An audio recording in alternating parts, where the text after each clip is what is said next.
ঢাকা থেকে পালিয়ে কুড়িগ্রামের ফুলবাড়িতে এসেও গ্রেপ্তার এড়াতে পারলেন না কেন্দ্রীয় ছাত্রলীগ নেত্রী ও বাংলাদেশ আওয়ামী লীগের কেন্দ্রীয় কমিটির বন ও পরিবেশ বিষয়ক উপকমিটির সদস্য দোলনা আক্তার।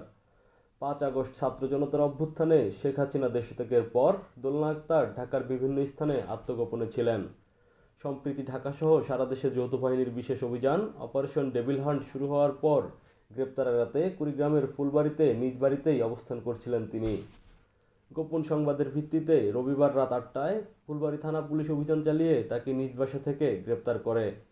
ফুলবাড়ি থানার অফিসার ইনচার্জ মামুনুর রশিদ ঘটনার সত্যতা নিশ্চিত করে জানান, ৯:৩০ ঘটিকায় অভিযান পরিচালনা করিয়া বেসরকারি বিশ্ববিদ্যালয়ের ছাত্রলীগের সাবেক সমাজসেবা সম্পাদিকা এবং বাংলাদেশ আওয়ামী লীগের কেন্দ্রীয় কমিটির বন ও পরিবেশ বিষয়ক উপকমিটির সদস্য মোসাম্মদ দোলনা আক্তার দোলাকে তার কবির মাহমুদ গ্রামের বাড়ি থেকে গ্রেপ্তার করে নিয়ে আসা হয়।